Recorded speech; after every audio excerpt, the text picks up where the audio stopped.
તો સ્વાગત છે મિશન હેતુલક્ષીમાં 24 માર્ક્સ તમારા પાક્કા થઈ જશે વિદ્યાર્થી મિત્રો। બધા જ વિડીયો જોઈ લેજો।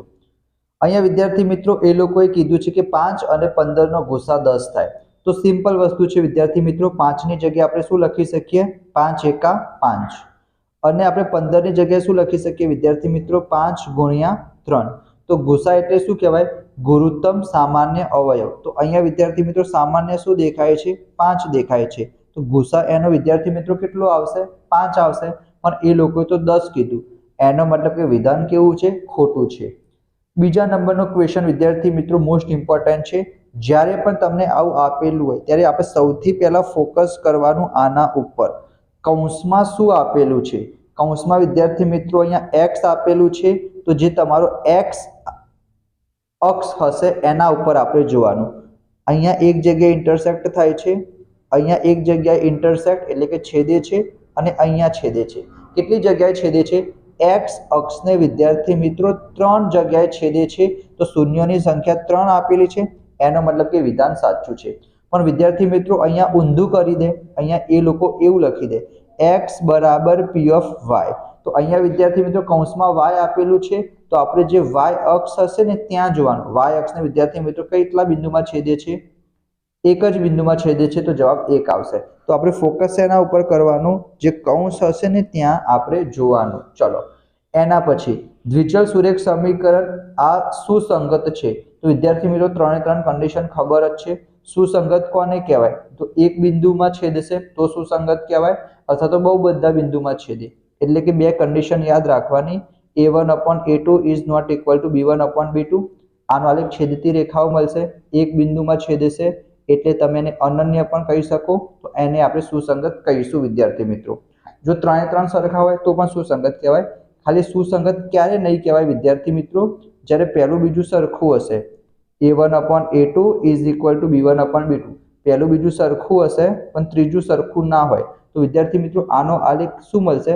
સમાંતર રેખાઓ મળશે। તો અહીંયા એકબીજાને કોઈ દિવસ છેદતું નથી, વિદ્યાર્થી મિત્રો એનો ઉકેલ નહીં મળે, અને સુસંગત પણ વિદ્યાર્થી મિત્રો એને આપણે નહીં કહીએ। તો આટલું યાદ રાખજો। 3 કન્ડિશન તમારે એમ બી કરવાની જ છે।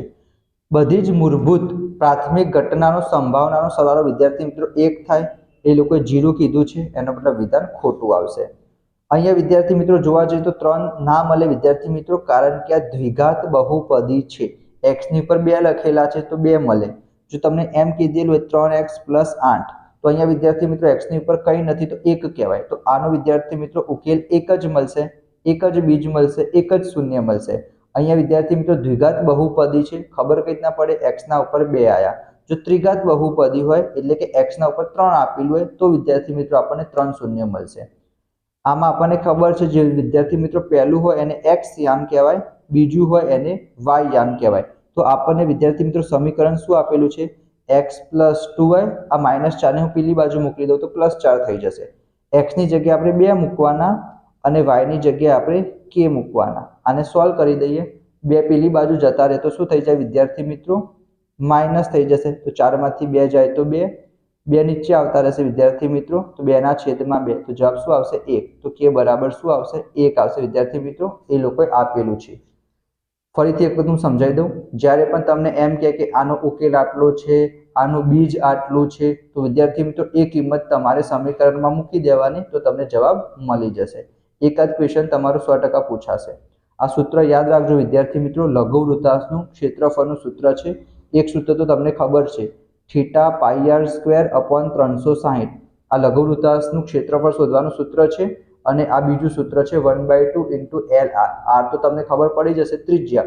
L શું છે વિદ્યાર્થી મિત્રો? ચાપની લંબાઈ છે। ચાપ કોને કહેવાય?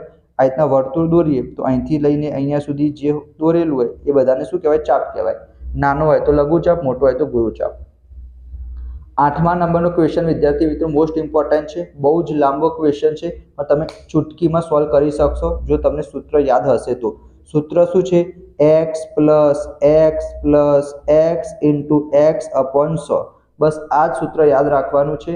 અહીંયા વિદ્યાર્થી મિત્રો વધારો કીધું છે તો પ્લસ કરવાનું, અને જો ઘટાડો કીધું હોય તો શું કરવાનું? માઇનસ કરવાનું।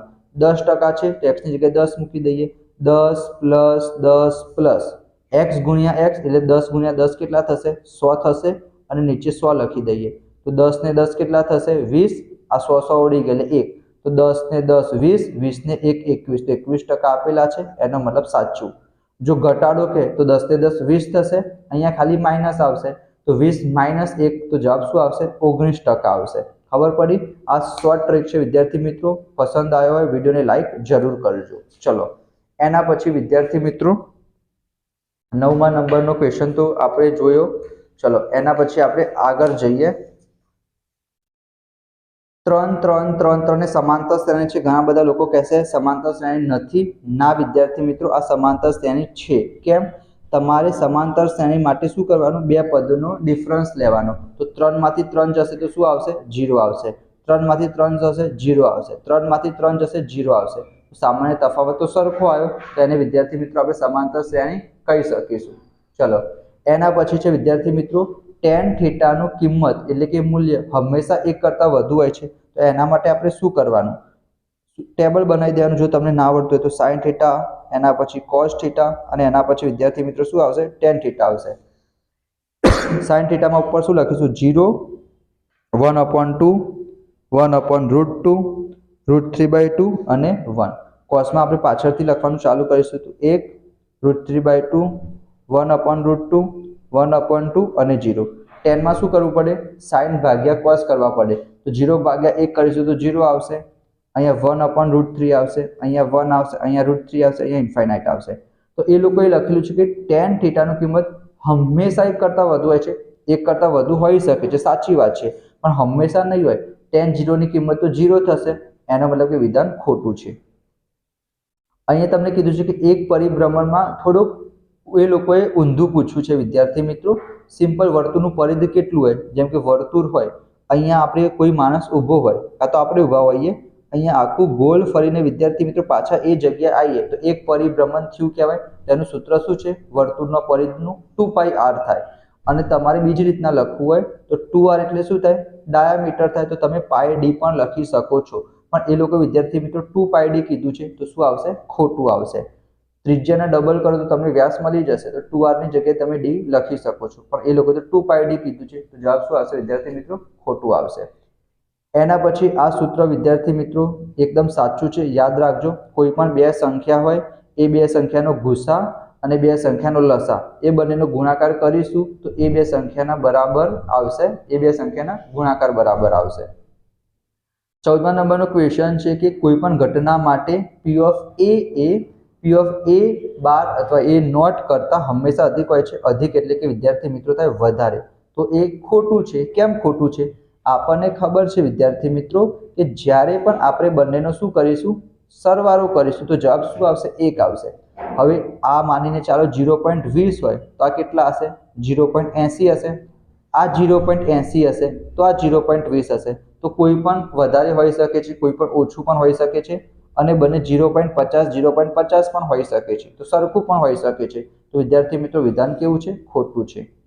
જો કોઈ બહુપદીનો આલેખ x અક્ષને ફક્ત એક જ બિંદુમાં છેદે તો તે બહુપદી દ્વિઘાત બહુપદી ન હોઈ શકે. આ વિધાન પણ ખોટું છે, કારણ કે હોઈ શકે. કેમ હોઈ શકે? કારણ કે વિદ્યાર્થી મિત્રો આ x અક્ષ છે અને આ વિદ્યાર્થી મિત્રો y અક્ષ છે. તો વિદ્યાર્થી મિત્રો એક બિંદુમાં આ રીતના છેદે, જેમ કે આ રીતના આપણે એક બિંદુમાં છેદે, તો તમને ખબર જ છે કે જ્યારે વિદ્યાર્થી મિત્રો d બરાબર 0 હોય ત્યારે બે ઉકેલ મળશે અને બંને કેવા હશે? એક જેવા હશે. તો વિદ્યાર્થી મિત્રો એક જેવા હશે તો બિંદુ પણ એક જ મળશે. તો વિદ્યાર્થી મિત્રો એક બિંદુમાં પણ છેદી શકે છે અને બે બિંદુમાં પણ છેદી શકે છે. 3 બિંદુમાં નહીં છેદે, એક બિંદુમાં કે અથવા બે બિંદુ કહેશે તો સાચું આવશે. બરાબર. ચલો એના પછી જે દ્વિચલ સુરેખ સમીકરણને એક પણ ઉકેલ ન હોય તો તે સમીકરણ યુગ્મ સુસંગત નથી. એકદમ સાચી વાત છે. મેં તમને પહેલા જ ક્વેશ્ચન કરાયો હતો. આઈ થિંક પહેલો જ ક્વેશ્ચન અહીંયા મેં તમને કરાયો હતો.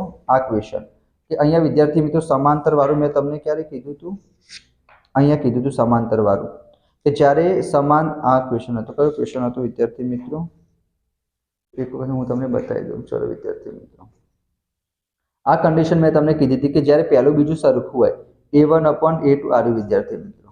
આ કન્ડિશન કે a1/a2 = b1/b2. પહેલું બીજું સરખું હોય પણ ત્રીજું સરખું ના હોય તો સમાંતર મળશે અને સુસંગત ના કહેવાય, કારણ કે ઉકેલ નહીં મળે. તો વિદ્યાર્થી મિત્રો અહીંયા લખેલું છે એક પણ ઉકેલ ના મળે તો સુસંગત નથી, એનો મતલબ કે સાચું છે. જ્યારે પણ શૂન્ય શોધવાનું કે શૂન્ય આપેલું છે વિદ્યાર્થી મિત્રો 2, તો x ની જગ્યાએ 2 મૂકવાના. જો જવાબ 0 મળે તો શૂન્ય કહેવાય, જવાબ 0 ના મળે તો શૂન્ય ના કહેવાય. તો x ની જગ્યાએ આપણે 2 મૂકી દઈએ. 2 નો વર્ગ x ની જગ્યાએ 2, 2 નો વર્ગ 4 થશે, 6 દુ 12 થશે, પ્લસ 8. 4 માંથી 12 જશે તો -8 આવશે, પાછળ +8, -8 + 8 0. તો જવાબ 0 મળી ગયો એટલે શૂન્ય કહેવાશે વિદ્યાર્થી મિત્રો. ત્રીજા ચરણનું બિંદુ છે. આવું વિદ્યાર્થી મિત્રો 9મા ધોરણમાં પણ આવતું હતું. આ y અક્ષ કહેવાય. આ સમક્ષિતિજ રેખા છે વિદ્યાર્થી મિત્રો, એને x ડેશ કહેવાય. આ શિરોલંબ રેખાને y ડેશ કહેવાય. અહીંયા ઉગમ બિંદુ 0 આવશે, અહીંયા 1 આવશે, 2 આવશે, અહીંયા 1 આવશે, 2 આવશે, -1 આવશે, -2 આવશે, -1 આવશે, -2 આવશે. તો અહીંયા જોવા જાવ વિદ્યાર્થી મિત્રો, આ પ્રથમ ચરણ છે, આ દ્વિતીય ચરણ છે, આ તૃતીય ચરણ છે, આ ચતુર્થ ચરણ છે. તો અહીંયા વિદ્યાર્થી મિત્રો જોવા જાવ, પહેલું હંમેશા x હશે, બીજું હંમેશા y હશે. તો અહીંયા જોવા જાવ તો આ જે ભાગ છે વિદ્યાર્થી મિત્રો, આ બંને લાઈનની વચ્ચે આવે છે. આ x અક્ષ પણ પ્લસ છે, y અક્ષ પણ પ્લસ છે. તો વિદ્યાર્થી મિત્રો જે પ્રથમ ચરણ હશે, હું અહીંયા લખી દઉં, પ્રથમ ચરણમાં બંને શું આવશે વિદ્યાર્થી મિત્રો? પ્લસ આવશે. અહીંયા જોવા જાવ તો x અક્ષ માઇનસ છે અને y અક્ષ પ્લસ આવશે. ત્રીજામાં વિદ્યાર્થી મિત્રો બંને માઇનસ આવશે અને ચોથામાં પ્લસ માઇનસ આવશે. સ્ક્રીનશોટ લઈ લેજો વિદ્યાર્થી મિત્રો. અહીંયા પહેલું માઇનસ છે, બીજું પ્લસ છે. તો માઇનસ પ્લસ કયા ચરણમાં છે વિદ્યાર્થી મિત્રો? બીજા ચરણમાં. એ લોકોએ ત્રીજા ચરણમાં કીધું છે, એનો મતલબ કે વિધાન ખોટું આવશે. વૃત્તાંશનું ક્ષેત્રફળ મેં તમને હમણાં જ કીધું હતું, θ/360 × πr² આવશે. એ લોકો 180 લખેલા છે, એનો મતલબ કે વિધાન ખોટું છે. અર્ધગોળાની વક્ર સપાટીનું ક્ષેત્રફળ 2πr² સાચું છે. જો કુલ સપાટીનું કહે તો 3πr² આવશે. બધા સૂત્રો કરી દેજો વિદ્યાર્થી મિત્રો આ ચેપ્ટરમાંથી, કારણ કે જોડકામાં પૂછાશે. જોડકાનો વિડીયો પણ આપણે ઓલરેડી અપલોડ કરી દીધો છે વિદ્યાર્થી મિત્રો. જો હું તમને બતાવું તો આ જોઈ શકો છો તમે, સરસ મજાની તમારા માટે સરસ મજાના બધા વિડીયો બનાવેલા છે, તો તમે જોઈ લેજો. અને જો તમને વિડીયો પસંદ આવે લાઈક કરી દેજો, ચેનલને સબસ્ક્રાઇબ કરી દેજો વિદ્યાર્થી મિત્રો, અને નોટિફિકેશન ઓન કરી દેજો, જેથી જ્યારે બીજો વિડીયો અપલોડ કરું તમારા સુધી નોટિફિકેશન પહોંચી જાય. અને કયા ડાઉટ છે કોમેન્ટ બોક્સમાં જણાવો, જેથી હું તમને શું કરી શકું, એના ઉપર સેપરેટ વિડીયો બનાવી શકું. તો મળીશું આપણે નેક્સ્ટ વિડીયોમાં. ત્યાં સુધી જય હિન્દ, જય ભારત, જય Shri Ram. Thank you so much.